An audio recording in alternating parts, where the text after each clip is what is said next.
Hi everyone, Charlene Ortiz here. Today I wanted to talk about some simple techniques that you can try to improve your sleeping habits and to help you to relax before you go to bed and also increase the likelihood that you'll be able to sleep better throughout the night. And so first I'm going to discuss just some things, some practical things that you can do, and then I'm going to demonstrate just different positions that you need to be aware of when you do go to sleep at night. If you are someone that suffers from any type of chronic illness or depression, I can probably guarantee and confidently say that you suffer from some type of insomnia at some point. Some people suffer from it chronically. I've definitely gone through periods of my life where I've struggled with insomnia for weeks, even months at a time. And it really is something that can drastically affect the quality of your life. If you are not sleeping at night, your body does not have the ability to physically heal from any type of activity or what have you that you've done throughout the day. And your brain also does not have the ability to recover as well. And so sleep is so essential in order for us to enjoy a good quality of life. Also, if you do not get appropriate sleep at night, it will increase your chances of suffering from depression or anxiety. If you do have any type of chronic illness where you suffer from chronic pain, it's just going to exacerbate it. And if you're someone who wants to lose weight, it will actually make it more difficult for you to lose weight. So that's why improving your sleep and trying to get some type of routine or some type of plan to improve your sleeping habits is so important just for your overall health. And this applies to everybody, not just people that have chronic illness or depression. But people with chronic illness and depression do tend to suffer from insomnia and poor sleeping habits more than the average person. So there's two things that I personally have kind of termed to help me to prepare for my sleep before I go to bed. The first thing is I prepare my space, and the second thing is that I change my state. And so first I'm going to talk about preparing your space. Your space is basically your bedroom, and specifically your bed. Your bed is the place where your body goes to rest and to sleep. And it needs to be a place that you subconsciously associate with that. So many of us will sit in bed before we go to sleep and work on our computers or get on our mobile devices or watch the TV, what have you. I am certainly guilty of it. I'm not going to lie and say that I'm perfect at completely turning off my devices when I go to lay down, because I'm not. But I also go to bed very early. Often by 8:30, 9 o'clock, I'm already in bed because my husband gets up very early, and I just like to try to keep a regimented sleeping pattern. So for those of you that do spend time on any type of mobile or electronic device before you go to bed, first of all, I want to encourage you to try to save that for your living space, for your living room, your office, or to try to keep that stuff out of the bedroom if at all possible. I know that can be very challenging at times, especially if you live in a house where there's a lot of people and the only place you really have to be alone is your bedroom. And the only time you really have to get on your computer and get some work done is in the evening at the end of the day before you go to bed. And so I completely understand that. If you absolutely cannot avoid using your mobile devices before you go to bed, the first thing that I want to encourage you to do is to install what's called a blue light filter. A blue light filter is going to help filter the blue light that comes from your electronic devices that actually will subconsciously communicate to your body that it is daylight and that you need to be awake. Our body is naturally designed to go with the circadian rhythm of the earth. And the circadian rhythm is basically just night and day. That's all it is. And so the 12-hour cycle of day and the 12-hour cycle of night is what's called, is referred to as the circadian rhythm. Obviously, that's going to vary in the summer and in the winter time. But in general, our body naturally likes to be up and awake when it's daytime and down and asleep when it's nighttime.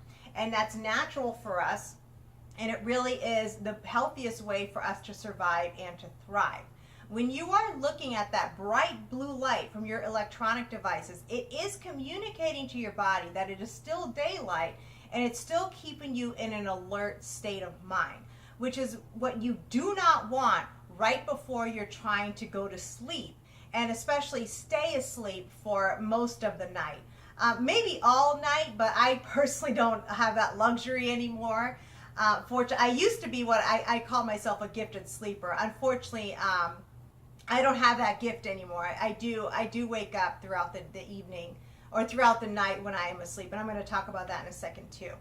But installing a blue light filter on your mobile devices is really going to help tremendously. It really does, because there are times when I am on my mobile devices, if I'm uploading a video or going on social media, sending messages to people for certain reasons.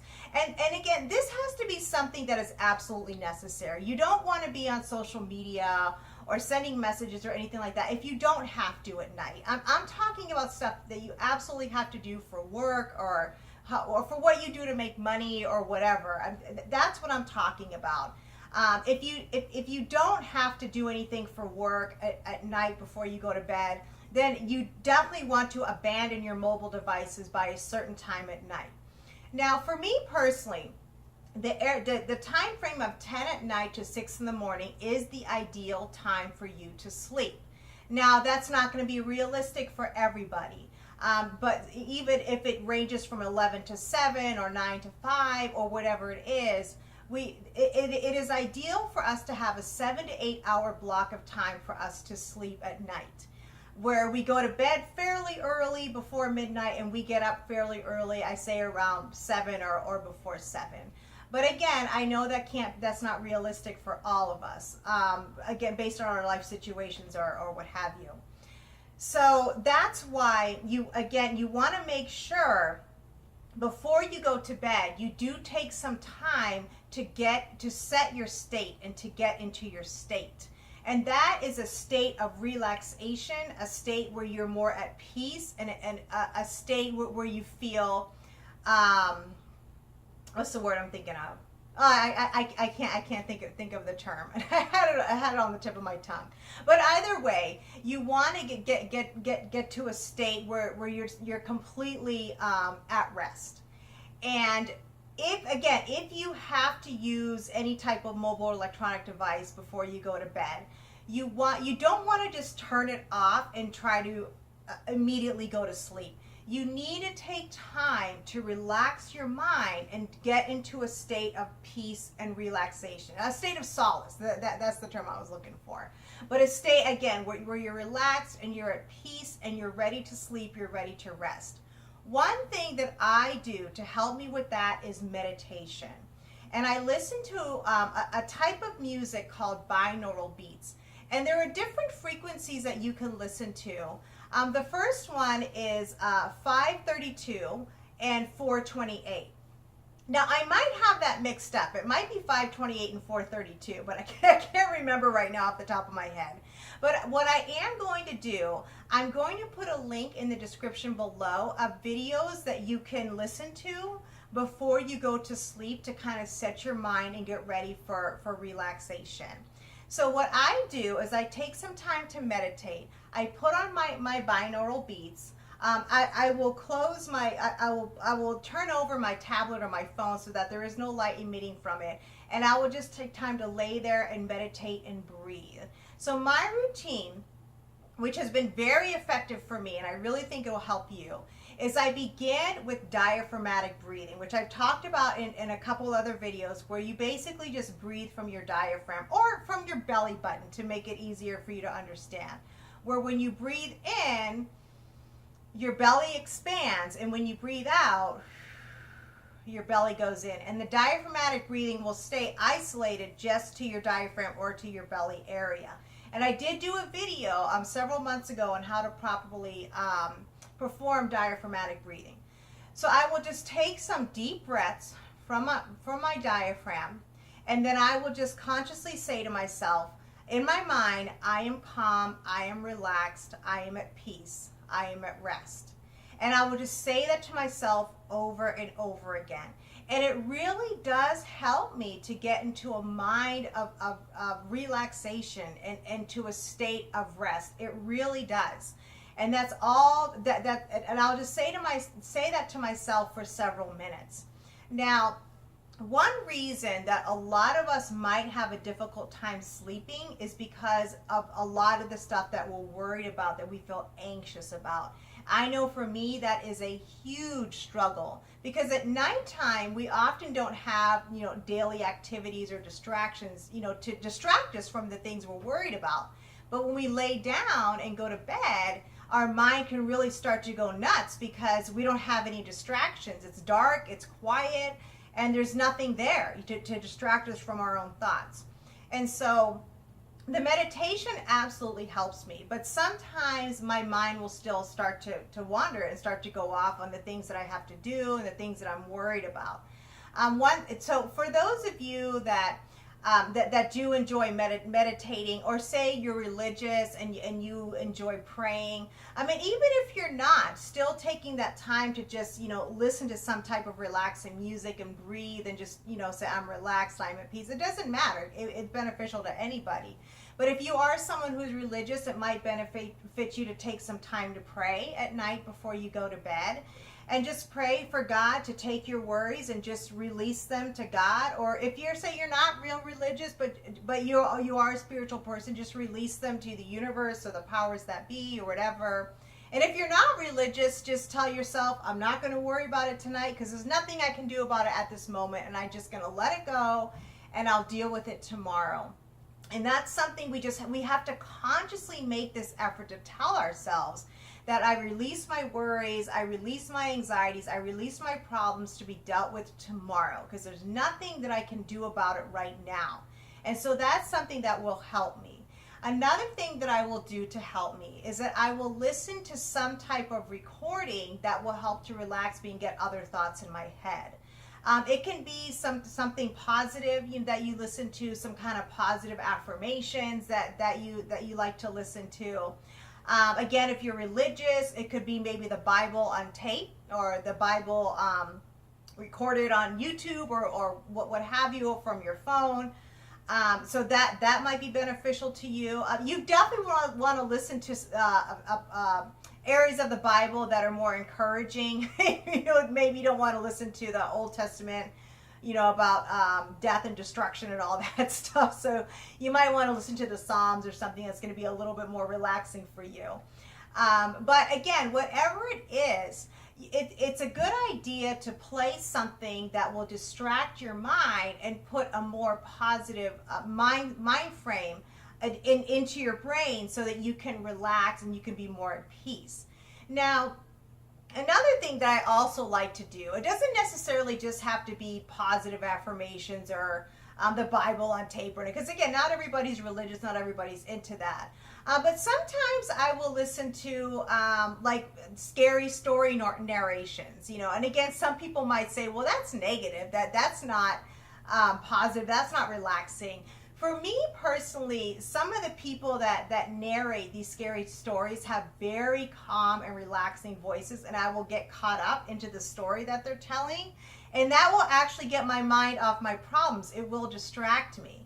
And so stuff like that will distract me. So it could be anything that you listen to distract your mind on a very low volume, that will just, again, just help you to not think so much about your problems and the things that you're anxious about. So those are some things that can help you, again, to get into a relaxed state and get you prepared for sleeping at night. For those of you that suffer from chronic pain, like myself, pain will absolutely be something that will keep you up at night and can keep you up all night. I personally move around a lot in my sleep, and the reason is because when I'm laying in certain positions, my muscles can start to cramp, and I have to move in order to relieve that spasm or that cramping. At this point, it's just something that I deal with. I don't want to take muscle relaxers. I really don't want to add another medication. I don't take that many, but I still don't want to add another medication to the regimen I already have. So I just don't want to take them. But one thing that will help me is taking a really nice hot bath with Epsom salt, because the Epsom salt will help to naturally just detoxify your body. And the hot water will obviously help to relax you and get your muscles to a state of relaxation. So one routine that I like to do is to take a really hot bath in Epsom salt. I will turn off the lights in my bathroom, light a candle, and I might even put some binaural beads, or maybe burn some lavender oil, something that will help again to just relax you and get you into a state of relaxation and to change your state and get ready for sleep. After I take my bath, I will then take time to stretch my muscles. I might even do some foam roller, which I will be doing a video in the near future on foam roller stretches that you can do. But either way, I will take some time to stretch and something to just relax my muscles and to release them. And it will help with the spasming. It's not every night that I get it that bad, but there are some nights that I do suffer from muscle cramp and spasms, and it does keep me up. Now, again, for those of us that do suffer from chronic pain, we learn to know what our patterns are. So during the day, I can usually tell when I'm going to be feeling really sore, and I might get spasms at night. I can just tell by how my body feels, so I just plan ahead of time for that. Where I plan ahead of time to make sure I have time to take my bath, and time to stretch. You should stretch every night no matter what, and it only takes 10 or 15 minutes. But I will make sure that I have time to do these things to help me to relax, so that it can reduce the chance of me having spasms when I am trying to sleep. And so again, taking a nice hot bath in Epsom salt and stretching before you go to bed is another thing that can also help you sleep at night and help to reduce your pain. But again, if you are someone that suffers from chronic pain, sometimes these things will help, sometimes they won't. Now, there are also natural supplements that you can take to help you sleep, such as chamomile tea, kava kava, lavender tea, melatonin, valerian root. So there are several natural supplements that you can take to help you sleep. Now, I'm going to be honest. Personally, I haven't really seen a huge benefit from taking these supplements. And it could be because I already take medications that they're not sleeping medications. I used to take clonazepam, but I actually am off of it now. I don't take it anymore. But I don't know, because I built up a tolerance with taking some of these medications, why these natural supplements don't work for me. There was a time when I didn't take medication. I did try these natural supplements, and they didn't really work either. And so, but I'm not saying they don't work. I'm saying for me personally, they did not work. And so, but it's worth a try. It might work for you. Now, if you are going to try some of these supplements, these natural supplements to help you sleep, I highly recommend that you make sure it is not contraindicated with any medications that you take right now. Because believe it or not, even natural supplements can be contraindicated with some medications that you take. For example, I had a client one time that had rheumatoid arthritis, and she took Humira, and it was actually contraindicated for her to take melatonin. I would have never thought that, but she asked her doctor, and her doctor did tell her that.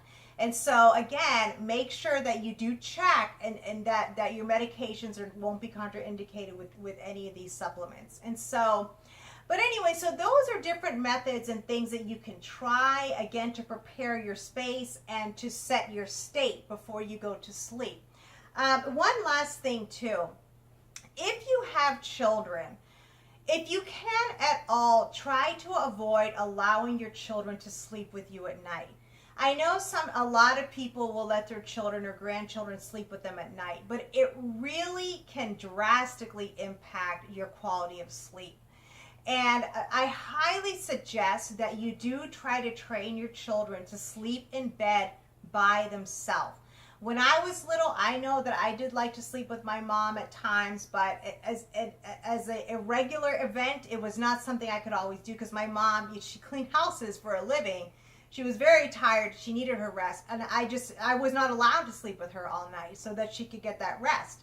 And I was just trained, and I knew that I can't do that, even if I'm scared at night or what have you. I had a sister, we shared a room, so that helped. But if you do have a child that sleeps with you at night, I highly encourage you to try to train your child to sleep on their own, because I know most children, they move around a lot at night. I was a kicker when I was young. I probably still am, but I know children can be very active at night. So again, if you can train them to sleep on their own, it really will be a huge benefit to you, because if you think about it, if you're not sleeping well at night, you're not going to be able to care for your children as effectively as you want to and as you need to during the day.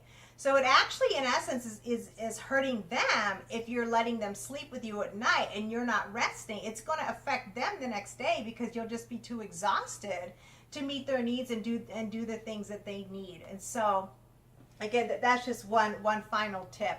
I mean, obviously there's so many other things as well, but those are things that have just helped me personally to get better sleep at night and to sleep throughout the night. Now I'm going to lay down. I'm going to show you some positions that when you are laying down that you want to make sure you're aware of when you are going to get ready for bed. I personally am a side sleeper. I like to sleep on my side. I am not a back sleeper. I'm not a tummy sleeper at all. I pretty much lay all night on my side. And when I got after my second car accident, I learned these techniques from my chiropractor, and I have used them ever since. And they really do help me tremendously. So one thing that I talk about a lot in my videos is neutral spine. And neutral spine is also going to apply even when we're laying down and we're going to sleep. I mean, we all know that our pillow and our mattress are going to be a huge contributor in our ability to get good sleep. Unfortunately, not all of us can afford to get a brand new mattress if our mattress is really old, but a great alternative might be a mattress topper, which you can probably get for $50 to $100, which is better than paying $800 to $1,000 for a brand new mattress. So that might be a good alternative if your mattress is no longer firm, it's no longer giving you the support that you need. Maybe a mattress topper would be a good investment. And also your pillows, you want to make sure that you do have nice, good, firm pillows. But you don't want your pillows to be too flapped up where it's putting your neck into a compromising position. So first, since I'm a side sleeper, I'm going to start with sleeping on your side. And then I'm going to talk about a little issue that I have and what I've done to resolve that. And I've never actually heard of anybody else having this before until I went online and I saw that some people did. So if some of you have this issue and it helps you, I'll be glad for that, but I'll be surprised if anybody else has this issue. But first, before I talk about that, I'm going to talk about some different sleeping positions. So if you are a side sleeper, you want to make sure that your pillow is firm enough such that it helps to keep your neck in a neutral position. Now, I would say that this pillow right here is probably too flat. So I might use another pillow that's a little bit flatter. But for now, I'll just, use this one. So you want to make sure that your neck is not going to be too much like this and that your neck is not going to be pushed up like that. But again, that it is going to stay in a nice neutral position while you're asleep. Another essential aspect of sleeping on your side is putting a pillow between your knees. That is going to be very important because when you sleep on your side and you let your knees fall, your hips are naturally going to fall slightly forward, which will take your back out of, which will kind of cause your body to fall forward slightly, which will take you out of neutral spine. And it can cause you to wake up the next morning with a sore low back. And so putting the pillow between your knees will help to level out your hips and get your body back into a normal alignment and a level position when you're sleeping on your side. Also with your arm, you want to try and make sure that it's not too tucked up under here because it could cause your arm and your shoulder to cramp up. I personally will take my arm and just put it right here a little bit in front of me, and this will be my sleeping position on my side.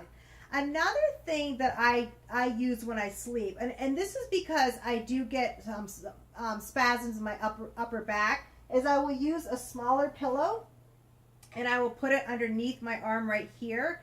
And this just helps to keep my shoulder from falling down. And so this just helps to keep my upper back in a little bit more of a neutral position. So for those of you that maybe you have shoulder pain or spasms in your upper back, putting a pillow underneath your elbow, underneath your arm might help to neutralize it and reduce the chance of spasms and pain. If you are somebody that sleeps on your back, for me personally, I cannot lay with my legs completely straight because it arches my back. And my low back just tends to be tight, and again, I just have a little bit of an accentuated arch in my lumbar spine where I have a little bit of an anterior pelvic tilt. And so I will bend my knees up when I'm laying down, or it might be appropriate for you just to put some pillows underneath just to kind of lift your legs up a little bit, and that will help to keep you from arching your back when you're laying down on your back. And so this has helped me, and for me personally, I always need to have something underneath my legs when I'm laying down. Now, you don't really want to have them all the way up here because you don't want to tighten your hip flexor, but you do, but you may want to have something that will bend your knees and your legs a little bit and give them some support if your back does tend to arch when you lay down and when you straighten your legs, okay? So when it comes to sleeping on your stomach, sleeping on your stomach is probably my least favorite position, but some people do enjoy sleeping on their stomach.